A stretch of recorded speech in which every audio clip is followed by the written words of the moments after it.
This Fill to Capacity bonus episode features our AI pals Marty and Bella, who candidly explore the affordable housing crisis and the remarkable work Cheri Witt-Brown and Greeley-Weld Habitat for Humanity is doing to make a serious dent in this crisis.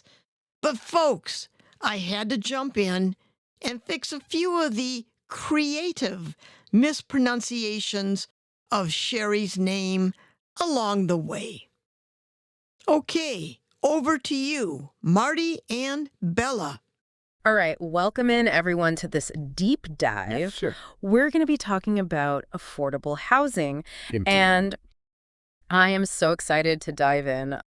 I've been doing a lot of research on this recently, and so, we've got this great interview with Cheri Witt-Brown, who is the CEO of Greeley-Weld Habitat for Humanity.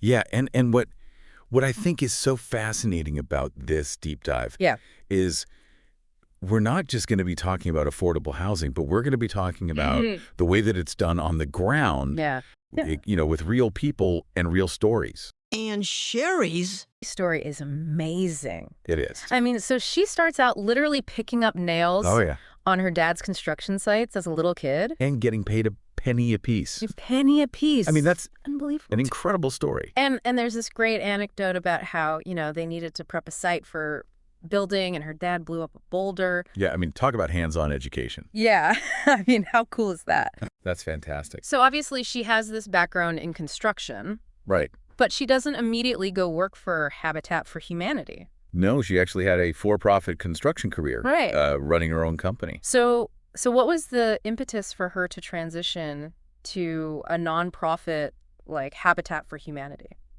What's interesting is she initially resisted the idea of going back into home building. But a devastating flood in 2013 really opened her eyes to the need for affordable housing. I can see how that would be a turning point. I mean, seeing that level of need in your own community would definitely make you rethink your priorities. Yeah, absolutely. And it just highlighted how fragile things can be for families who are already struggling to make ends meet. Then you add a national disaster on top of that, and it can be just devastating. So it's not just about, a lack of affordable options. It's also about these unexpected events that can push people into homelessness or housing instability. Exactly. And there are these larger forces at play, too, that are making it harder and harder for families to afford a place to live. One trend we're seeing across the country is the rise of corporate investors like Blackstone and Amherst, who are buying up single-family homes at an alarming rate. Hold on, wait.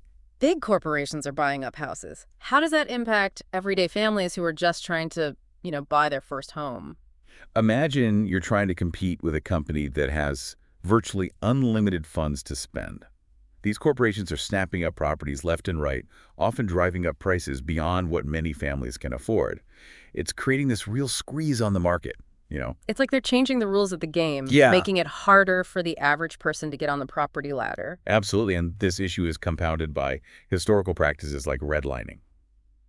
Yeah, I've heard of redlining, but can you explain how it connects to the challenges we're seeing in affordable housing today? So redlining was this discriminatory practice where banks and lenders would refuse to give loans or financial services to residents of certain areas based on their race or ethnicity. So it's like they were systematically denying people of color access to home ownership. Exactly. And for many families, owning a home is their biggest investment. Right. And their primary way to build wealth over time. Makes sense. Redlining denied that opportunity to entire communities, really creating a lasting impact on their ability to accumulate wealth and pass it down to future generations. So we're talking about generational wealth here. That's a powerful concept and one that really underscores the long-term consequences of these discriminatory policies. Absolutely.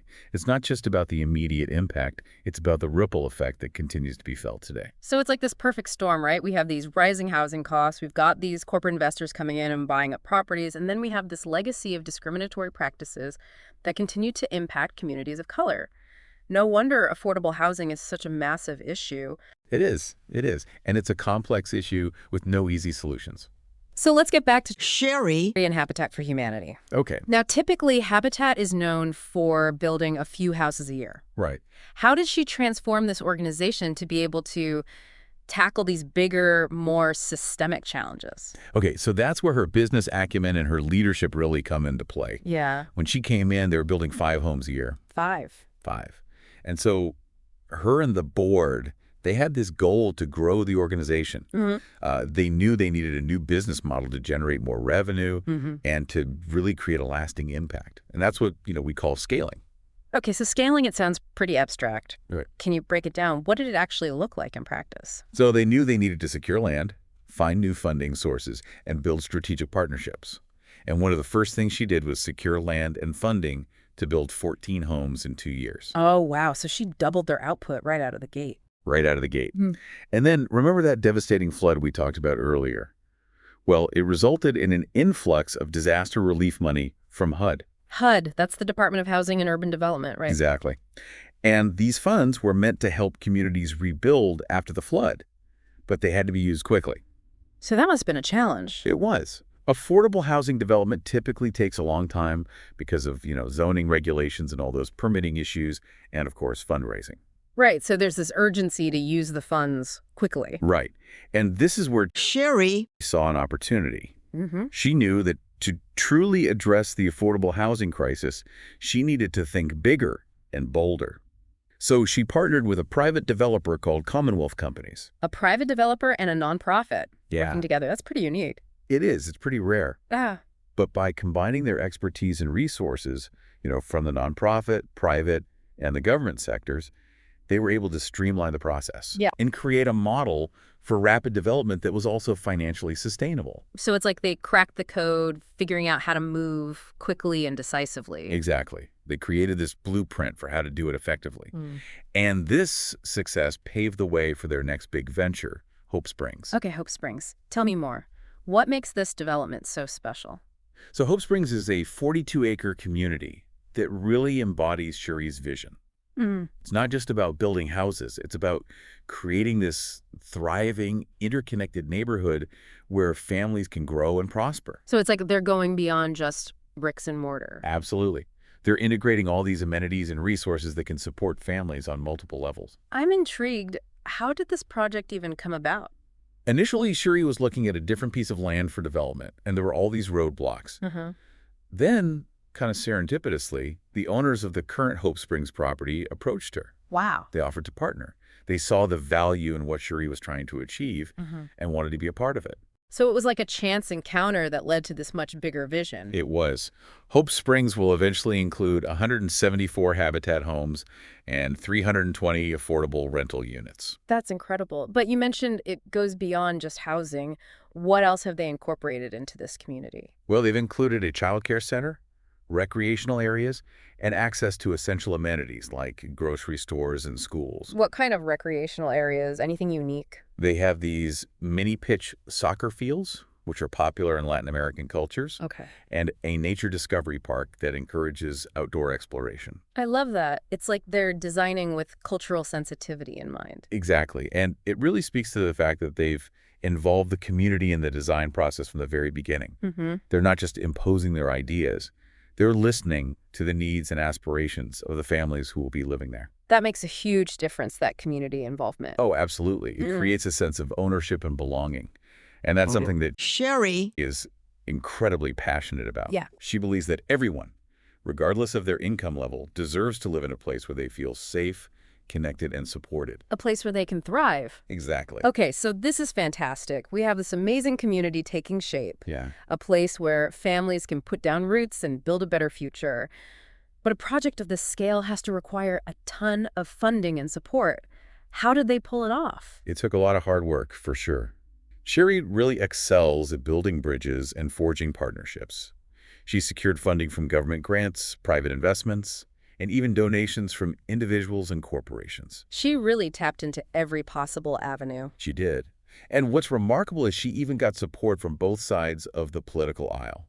That's incredible, especially in today's political climate. I know, right? It's a testament to the power of a shared vision. People from all walks of life can come together when they believe in the transformative power of affordable housing. It's like she managed to transcend those political divides and bring people together around a common goal. That's exactly what she did. It's a reminder that even in a time of polarization, some issues can unite us and inspire collaboration. Absolutely. Now, let's shift gears a bit and talk about something you mentioned earlier, the continuum of affordable housing. Can you explain what that means in a practical sense? Sure.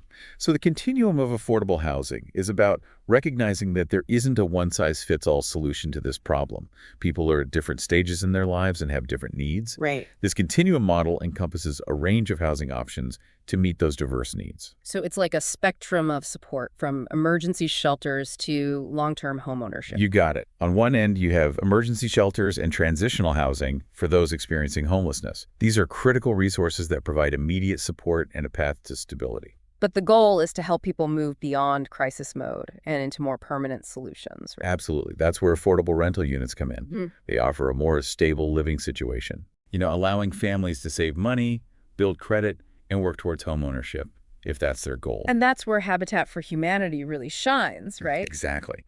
They offer this unique pathway to homeownership for families who might not qualify for traditional mortgages. And I love how they incorporate that sweat equity component. It's a great model. It's not just about receiving a handout. It's about actively participating in the process and building something together. And it's incredibly effective. Greeley-Weld Habitat has a remarkably low foreclosure rate, Wow, that's impressive. which just shows you the strength of their program and the dedication of their staff and volunteers. It sounds like they're building strong foundations, not just houses. You got it. And to illustrate this point, I think it's a great time to share Chella's story. Okay, I'm all ears. Tell me about Chella. So Chella immigrated to the U.S. from Peru with her husband, but unfortunately left her shortly after they arrived. She was pregnant at the time, and her daughter was later born with Down syndrome. Chella faced all these obstacles as a single mother in a new country with a child with special needs. That's heartbreaking. It sounds like an impossible situation. It was incredibly tough. Mm-hmm. But Chella embodies this resilience, this Mhm. determination. She worked really hard and eventually qualified for a Habitat home. That must have been such a relief for her. Oh, absolutely. Yeah. Cheri describes the moment she handed Chella the keys as transformative. She saw this look of relief and joy on Chella and her daughter's faces, and it was a powerful reminder of the profound impact that affordable housing can have. It really underscores the importance of what they're doing. It's Right. not just about physical shelter. It's about giving people a chance to build a better future for themselves and their families. Exactly. Now, we've focused a lot on Cheri's leadership and the success of Greeley-Weld Habitat, Right? but we can't forget about the incredible support of volunteers. The volunteers are the heart and soul, right? Absolutely. But you might be wondering, isn't relying on volunteers limiting when you're trying to scale up operations? That's a great question. How do they manage that? Well, they've developed this really innovative hybrid model Okay. that incorporates both volunteer labor and professional builders. Interesting. So it's a mix of both. Right, so they're able to scale their operations while still maintaining that core element of community involvement. So how does this hybrid model work in practice? They use professional builders for tasks that require specialized skills or licensing, Okay. like plumbing and electrical work and roofing. Makes sense. And then volunteers come in to help with framing, painting, landscaping things that don't require as much expertise, Right. that still make a huge difference. So it's a win-win. Volunteers get to make a tangible contribution, and the organization benefits from their time and energy. Exactly. And it also creates opportunities for skill building and community bonding. You have people from all walks of life coming together to build homes and form these connections and make a real difference. I love that. That sense of community is so powerful. It is. And it's not just about building homes. They also have a career and technical education program. Okay, what is that? They provide hands-on construction experience to underserved youth. Oh, that's fantastic. So they're investing in the future workforce as well. Exactly. That's Creating this pathway to well-paying jobs. Mhm. Cheri shared a story about one student who was raising a 2-year-old sibling Wow. while attending the program and working nights at a movie theater. Talk about dedication. I know. It just shows you the power of a little bit of support and the chance to learn and grow. It's amazing what people can accomplish when they're given the opportunity. Absolutely. And Cheri's leadership and vision have really had this profound impact on Greeley-Weld Habitat and the community they serve. She seems like such an inspiring leader. She is. And what stands out to me is her unwavering belief in people's potential to overcome even the most daunting challenges. She has a can-do spirit, Yeah, this relentless pursuit of excellence. she does. One of her favorite quotes, and I love this one, is, "Success is achieved if failure is unacceptable." She borrowed it from Apollo 13. That's a powerful quote. It speaks to her determination and her refusal to give up. And she has another great one. "We're all faced with a series of great opportunities, brilliantly disguised as impossible situations." It's so true. It reminds us that sometimes the greatest breakthroughs come from embracing challenges and thinking outside the box. Exactly. Kaidi is a master of turning obstacles into opportunities. So we've covered a lot about her story and the incredible work of Greeley-Weld Habitat, Yeah. but it's important to acknowledge the broader context of the affordable housing crisis in America. This isn't just a local issue, right? Oh, absolutely not. It's a national problem that affects millions of families. And it's a problem that's been building for decades, right? It has. And we've touched on some of the contributing factors like rising housing costs and the influence of corporate investors. But let's dig a little deeper. What are some of the other systemic issues that are driving this crisis? Well, one major factor is the growing gap between what people earn and what it costs to rent or buy a home. That gap has been widening for decades. Yeah. And it's particularly bad in cities where demand for housing often outstrips supply. It's like this constant game of catch-up where Yeah. wages aren't keeping pace with the rising cost of living. Exactly. And then you have other factors like zoning regulations, that often prioritize single-family homes over multifamily dwellings. So there are policies in place that are actually making it harder to build affordable housing. That's right.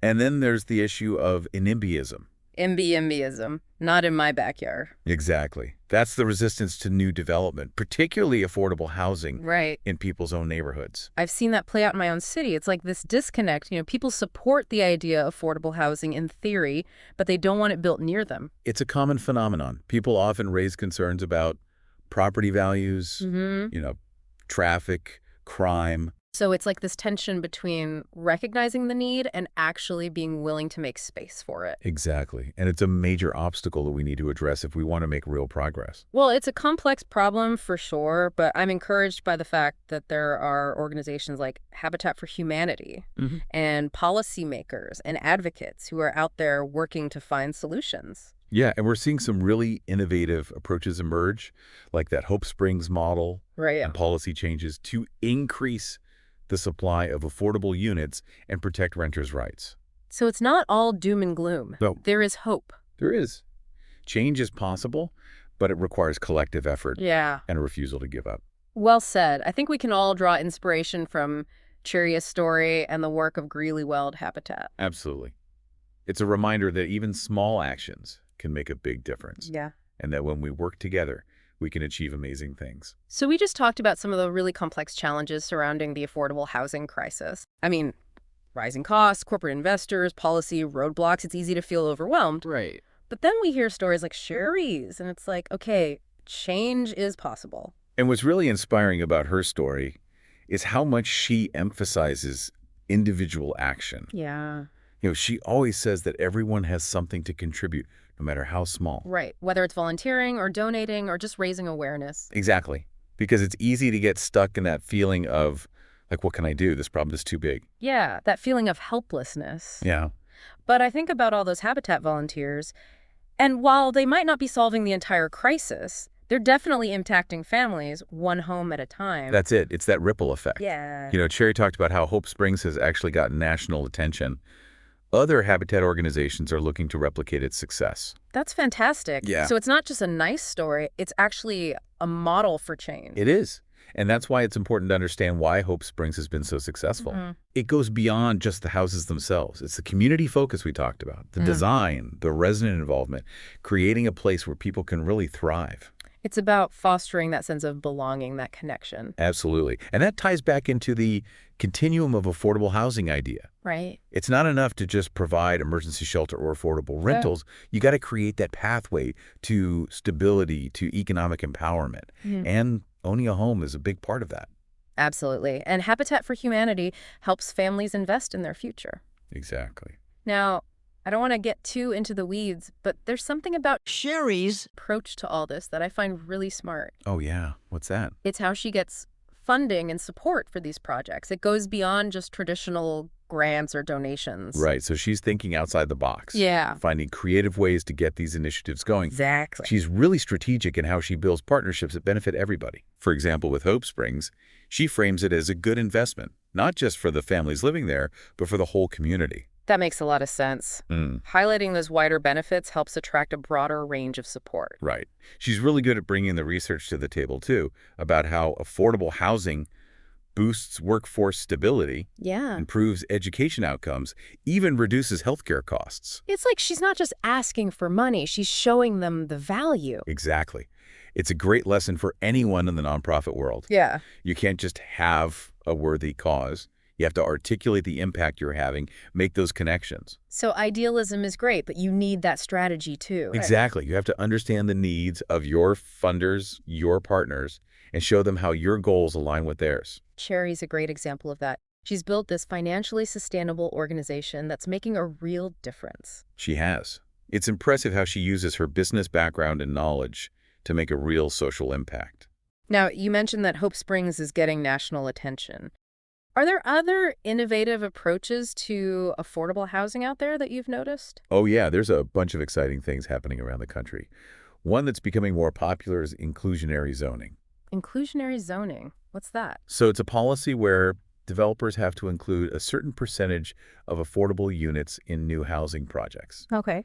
It helps integrate affordable housing into our communities rather than concentrating it in certain areas. Sounds promising, but I bet it's not without its challenges. Right. It can be controversial. Some people argue that it's a crucial tool to fight the housing crisis and make our communities more diverse. Others say it can drive up costs or even discourage new development. So it's finding that balance, encouraging developers while still making sure affordable housing is actually attainable. Exactly. And that's where smart policy and community involvement are so important. It's about solutions that work for everybody. Well said. We've been focusing on policy and systemic change, but at the end of the day, this crisis is about real families struggling to find a place to live. That's right. Sometimes the most powerful solutions are the ones that empower individuals and communities on a grassroots level. What would that look like, practically speaking? Well, one approach gaining traction is community land trusts. Community land trusts. Okay, I'm not familiar with that. So in this model, a nonprofit organization owns the land under a home, Okay. but the person owns the structure on top of it. Oh, interesting. It brings down the overall cost of owning a home, making it more accessible. So it's separating the cost of the land from the cost of the building. Exactly. And it helps keep those homes affordable even as property values rise. It's a way to prevent displacement and create long-term affordability. It's not just about a temporary fix, it's about getting to the root of the problem. Exactly. And giving communities more control over their housing future. Now, I want to circle back to something we talked about earlier. Corporate investors in the housing market. It's a growing concern for a lot of people. It is, and for good reason. What's the scope of this? How many homes are we talking about? It's hard to say for sure, but some estimates say institutional investors own as much as 20% of the single-family rental market. Wow, 20%. That's a huge chunk of the market. What does that mean for families trying to buy a home? It's basically creating this two-tiered system. Corporations have tons of money. They can outbid individual buyers, driving prices up. It's tough for regular families to even get into the market. It's like they're playing by a completely different set of rules. Yeah, that's a good way to put it. And it's not just affordability, it's about community stability too. When corporations own a lot of the homes in an area, it can create a sense of transience, less connection. Changes the feel of the whole neighborhood. Right. And there are worries about how those corporations manage the properties, if they're responsive to tenants' concerns, if they keep the homes in good shape. That's concerning. It is. It's something we definitely need to keep an eye on. It seems like this trend could have major consequences, not just for homeowners, but for entire communities. Yeah, absolutely. It's clear that tackling the affordable housing crisis is a huge undertaking, and we have a lot of work ahead of us. But it's inspiring to see so many people working on solutions. It is. And while the challenges are big, I really do believe change is possible. Yeah. Especially when we work together, stay informed, and don't give up hope. And even small actions can make a difference, right? Absolutely. Mm. Whether you volunteer, donate, or even just talk to your friends and family about this issue, Yeah. there's so many ways to get involved and make a difference. We can all play a role in creating a more just and equitable world. And knowledge is power, right? It is. The more informed we are, the better advocates we can be. Now, before we wrap up, I want to go back to something Cheri emphasized in her interview. It's not just about providing housing, it's about building community. That's so important. It's not just a roof over your head, it's a sense of belonging and connection. Exactly. And she designed Hope Springs with that in mind. The Right. shared spaces, the opportunities for people to connect. It's something we can apply to all aspects of life, not just housing. Absolutely. We're all connected. Our well-being depends on each other. It's about creating that sense of community in our workplaces, our neighborhoods, even online. And reaching out to people who are different from us, building those bridges. Creating a more inclusive world. It's a good reminder that we all have a role to play in building a more just and equitable society. We do. As we wrap up our deep dive into affordable housing, I can't stop thinking about Cheri's dad blowing up that boulder. Right. What a metaphor. That's like all those impossible situations that become opportunities. Yeah, We've seen that affordable housing, it's a tough problem, but it can be tackled. absolutely. It takes creative solutions, strong leadership, and people coming together. It's inspiring to see what happens when everyone's on the same page, working towards the same goal. It is, and this deep dive, it's been about so much more than just houses. Yeah. It's about innovation, collaboration, fighting for a better future. It's about believing that change is possible, Yeah. even when the challenges seem huge. And knowing that we all have a role to play in making the world a more just and equitable place. Absolutely. So I want to leave our listener with this thought. We've seen this approach work for housing, but what other problems could it help us solve? That's a great question. I mean, think about all the issues we face. Right. Climate change, education, healthcare. It makes you wonder, what if we applied these same principles there? Exactly. Imagine that Hope Springs model, but for education. Wow. Bringing together teachers, parents, policymakers, community leaders. Creating schools that really work for everyone. And what about healthcare? Prioritizing prevention, Ugh. community health centers, addressing those social factors. It's exciting to think about all the possibilities. The key is believing that change can happen and that we can all be a part of it. To our listener, we hope you've been inspired to learn more, get involved, and make a difference right where you are. Yeah, you don't have to do it alone. Find people who share your passion, learn from each other, and dream big. And remember Cheri's words. We're all faced with a series of great opportunities brilliantly disguised as impossible situations. So go out there, find your passion, connect with others, and build your own Hope Springs. Thanks for joining us on this deep dive. We'll see you next time for another exploration of something that matters.